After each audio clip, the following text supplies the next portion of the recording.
from the Ticats Audio Network. This is Ticats Today with Louie Butko. Yes, it is Ticats Today for a Tuesday, July the 26th, 2022. Day 3 of practice for the Ticats in preparation of Thursday's game against the Alouettes. We'll hear from Coach Orlondo Steinauer and President of Football Operations. Coming up in the show, we'll hear from Jovan Santos-Knox. We'll hear from Lemar Durant for the first time this season. He got injured in training camp and is finally working his way back into the lineup. Will likely start tomorrow, but we'll have to wait for the depth chart for sure on that one. But we'll hear from Lemar Durant, and Steve Milton from the Hamilton Spectator is going to be by, all coming up here on Ticats Today. Thanks for joining us. Louie Butko here as we get you set for Thursday's game. And yesterday I mentioned about a pretty sweet ticket package you can get. $33 gets you a ticket and a bench beer sampling. Another package you can get, it's the Hero package. It's our Hometown Heroes package for Thursday's game. You can get a ticket to the game, red, silver, or gold. You'll get one commemorative hero t-shirt. You'll get one commemorative hero t-shirt donated to a hero, and a $10 donation to hashtag I've Got Your Back 911 will be made on behalf of the Ticats and yourself. So I Got Your Back, Hometown Heroes package. Just go to ticats.ca for all the details on that. As mentioned, the Ticats getting set for Thursday's game against the Alouettes. And we told you that Simone Lawrence was a full participant yesterday. Was a participant as well today. Coach says it's not likely that he'll play, but we'll wait and see. And again, we'll have the depth chart in our hand. Micah Johnson did not practice yesterday. He was back out there. He had an illness, but he was back out there, so that's great news. No Lawrence Woods again today. No Stavros Katsantonis. Chris Van Zyl didn't practice today as well. And a lot of the same injuries that the Ticats are dealing with happening. Carol Brooks, full participant for the second day in a row. And again, Coach is going to talk on that. And let's get right to it. Here is Coach Orlondo Steinauer as he spoke after practice today. That's why you play the game. You got to play the game. And, I've said it, since I've been up to in front of this podium, and it's about preparation. That's what the week is for. But ultimately, you got to go take that test every week, and you got to prove it on the field on game day. And so, yeah, I'm just as excited about the work, but sometimes the game can't get here quick enough. Can you measure success during a practice week at all? You've been around me a long time. I'm not sure what that word success means. I don't think so, to answer your question. Sometimes I think when you're in your own position groups and things like that, you're able to reflect a little bit more specific. For example, you need a little bit more out of this player. You want to see this from this player. But ultimately, we're a team. You have to measure it. And just as a player and as a coach and a position coach and a coordinator, I just haven't found a consistent correlation between having great practices and having a great game. Sometimes it works out, and sometimes it works opposite. So we're just committed to the process and not the end result.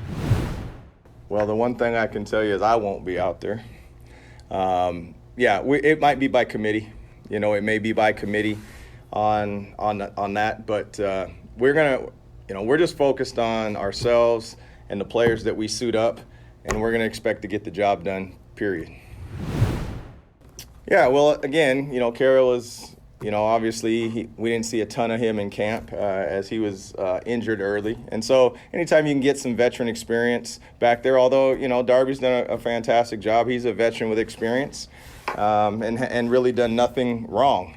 The bottom line is this is kind of how we envision lining up, and it's never personal. We're paid to make decisions. And so, it's exciting to see him back out there, his smile, his personality. He brings more than just the plays that you would see on the game day, right? He's a calm presence in the meeting room. He's been here. He understands our culture and our environment. And I'd say he's done a fantastic job of being on the side and still being a part of that. That's tough because that wears off after a while. You get kind of into it for a while, and then, it's like, okay, I'm not going to be back for X amount of time. So anyways, it's been great to just have him out on the practice field. That is the president of football operations and head coach of the Ticats, Orlondo Steinauer, speaking after practice today, and mentioning Carol Brooks there at the end, who is likely to make his return to the lineup this week. But again, we'll have the depth chart in our hand tomorrow, where we will likely know for sure whether or not Carriel Brooks will make his season debut. But I'm going to say there is a very good chance we see number 26 back out there for the Hamilton Tiger Cats. Someone we will likely see as well is Lemar Durant, set to make his Ticats debut after suffering an injury in training camp, has worked his way back, and we had a chance to catch up with Lemar Durant after practice today, and here's what he had to say.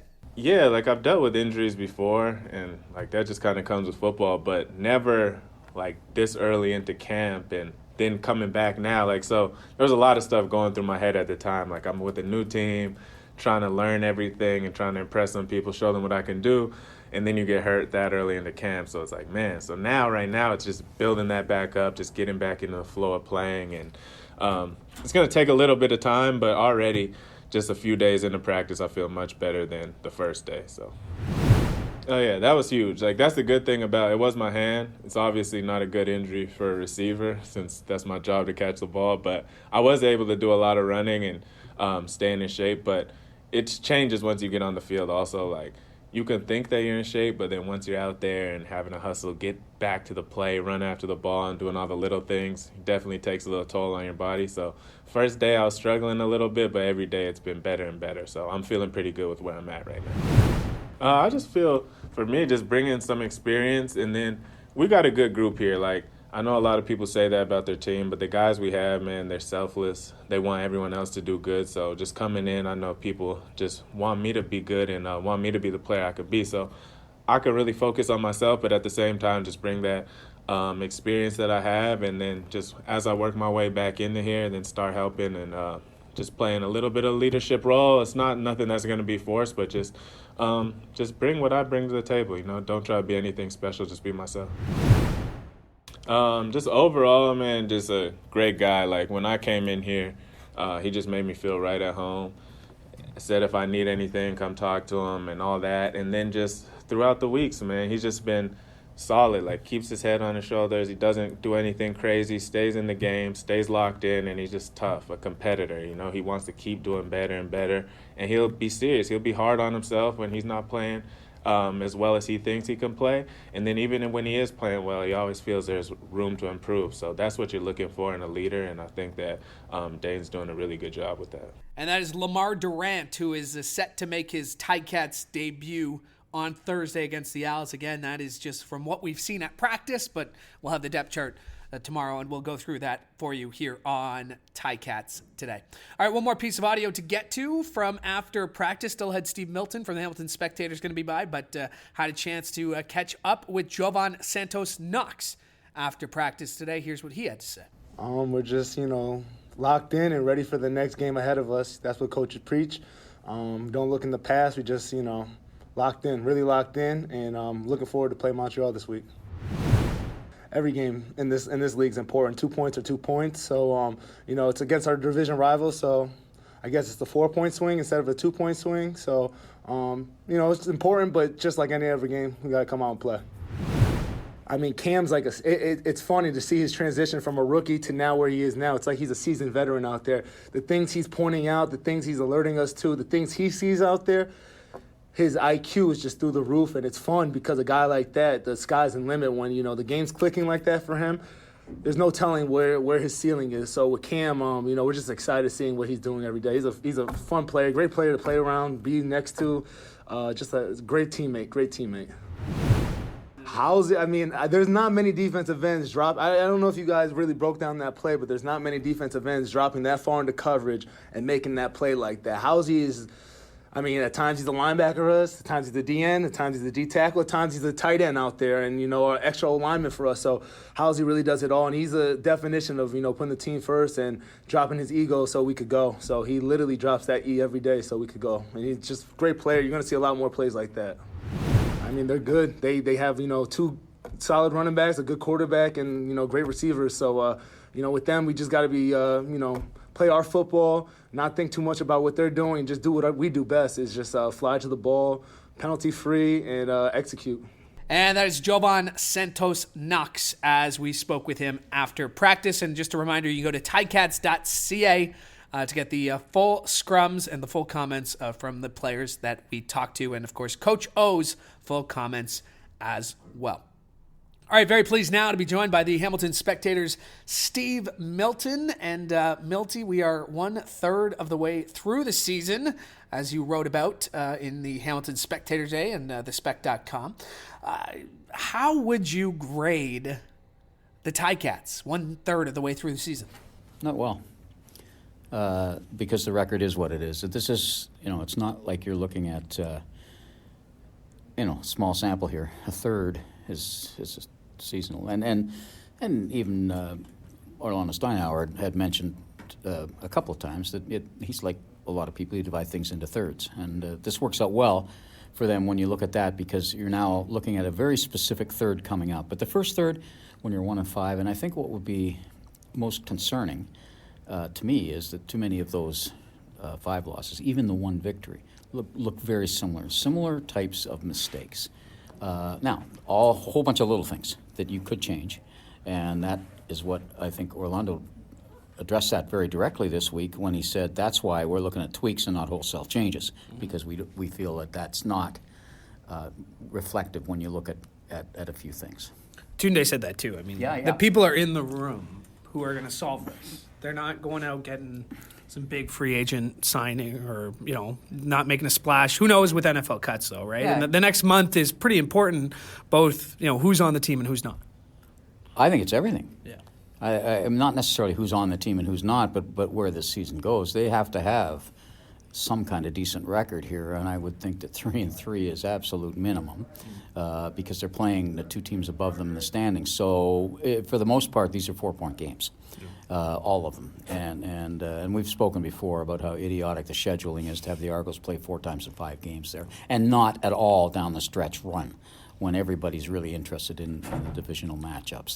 That cannot happen again. Yeah, back-to-back games against the Red Blacks to finish the year. I mean, I don't know what they're thinking, but... Yeah, at one point you thought, well, maybe that'll mean something. At least they're within the division. Yeah. I actually don't have a big problem with that as I do with, for the most part, too many Western Conference games for too many Eastern teams near the end. Yeah.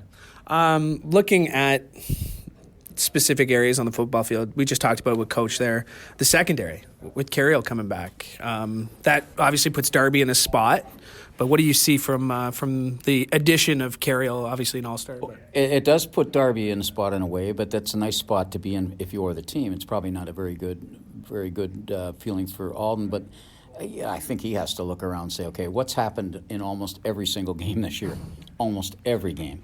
A defensive back is, and I hate to put any kind of hex on it, but that's kind of why. I mean, if you're trying to make aggressive plays, you're going to have some injuries in there, and it's happened at least the last 2 or 3 games in a row. And I'd have to go back, but most of the games they've ended up with somebody down, and so you end up playing. So you end up playing. If he hasn't started, then whoever didn't start gets a chance to go in. Plus, he can fill in at wide side linebacker if he has to. If Kelly has to move to one of the other linebacking spots, and so there's a lot of versatility there. It's a very good and very, very deep secondary, and they're starting to make some plays. That's disturbed fans. I don't count myself as a fan other than of the game. Earlier in the year, when I felt that they weren't making enough plays at point of contact of the ball, and I think the last 3 games. They've started to make some plays. Let's go back to this next stretch of games. Is this as close to a must-win game as Montreal at home, 1-5, where they are in the standings? I mean, this is as big as it gets in August. I think that the whole section of this is full of must-win games, and I think you're probably right on this one for the moment. Because they're directly in front. You don't want a team like Montreal to get too far ahead of you. They're very, very beatable. And very, very beatable. Now, that said... To be fair, Trevor Harris... he's a Ticat killer traditionally in his career. Whatever team he's playing for, and whether or not they win the games even, he really plays extremely well. He's got something about the Ticats. Last year's East semi, I guess, aside, because I don't think he was very good in that game. Yeah, they really got on him. But Yeah. Ottawa, his years in Ottawa. Years in Ottawa were, I mean, especially the year they won 4 over Hamilton. I still love June's line there. He's like, well, you're not going to beat a team. You're not going to lose to a team 4 times, and sure enough. And sure enough, they did. And it cost them. Yeah. Obviously, it put them out. So I think Montreal is extremely – they're very vulnerable, I think, on the back end. And I think they've got to take some advantage of that. But I don't think you can allow them to – it's like the teams that they lost to against Edmonton and Saskatchewan. They let those teams hang around, and you can't. You can't let them hang. And they let Ottawa hang around a little bit, way too long for where they were at that moment. So you can't let them hang around because you never know what can happen. And don't put yourself in a situation where past tendencies could come into your. I mean, I don't think they'll come into their head. Players don't necessarily think about that at the time, but don't let that happen where you get a chance to not have a good fourth quarter. Put yourself in a position that it's great if you do have a great fourth quarter, but you don't necessarily need it. Does it concern you at all that we haven't seen this team the last 2 seasons really beat somebody down? It always comes down. It seems like it always comes down to the fourth quarter. This team hasn't had a dominant win, I don't think. I can't, none that's coming to mind as I see the media guy shaking his head at me over here. But I want to see a win that, I think fans want to see that too. They want to see a win where Ticats were the better team, no question, just they dominated. Well, they want to see that at home for sure. They don't. I mean, I think they're tired of semi-heart attacks, in the stands, and the disquiet. That's the problem with having similar losses at home or even on the road, because most of the people that come to the games are very big at watching the road games too, right? When you get to 23,000 in here, they almost to a person are probably watching the away games too. So they know the whole thing. They know the whole story. And when it starts to look, and you saw that in the Ottawa game, you saw the place go dead quiet. That takes away home field advantage. You're taking it away from yourself. Yeah, so if I were a fan and had my total heart invested in, yes, I'd be very concerned about that. Yeah. And that kind of ties into the learning how not to lose versus learning how to win. Yeah, and people say that doesn't exist, but it exists in all sports. You see enough different sports, and you see teams that go, "How did that happen?" And you keep waiting for the breaks to even up, and sometimes they don't, and sometimes you squeeze the stick, you squeeze the bat, you squeeze the football a little too tightly at certain times, and you don't even know you're doing it sometimes until you look back on it. You obviously know this sport well, playing it, covering it. How do you get rid of the turnovers? How do you stop turning the ball over? You have to make sure, first of all, in practice, an awful lot of it, and you've got to make sure in practice that you because there are 3 practices for every game, sometimes 4. So the drills are a big part of that. Assuming that those drills have been done, then until you get it back again till it's second nature, you probably have to think about it more than you should think about things. What you don't want to think about are all the details when you're playing any sport, right? You want it to come naturally. Yeah. So what they do is it's called letting the training talk. Well, right, you just can't have that.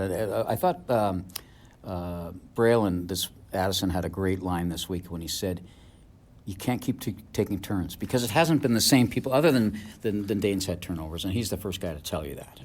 And those have been probably the most glaring, and because they've led directly to things. But other people have too. A lot of them have, and that's not just fumble, but also tipping the ball that should have been caught or could have been caught.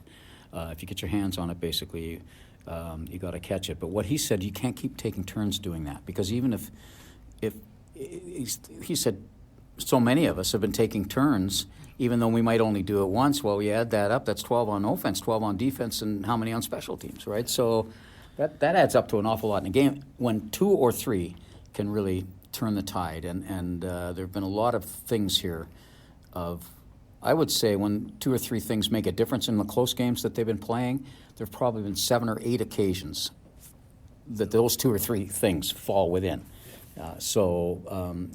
I don't really know how how you do that. It just takes more concentration. You cannot let up for a second.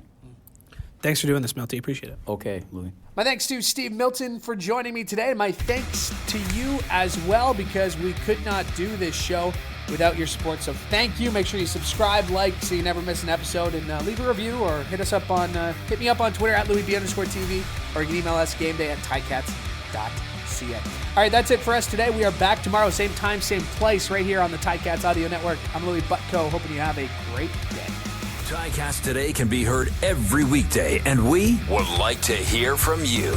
Email us at gameday@ticats.ca. Have a question or an opinion? We want to hear it. That's gameday@ticats.ca. Subscribe to the Ticats Audio Network on Spotify or wherever you get your podcasts.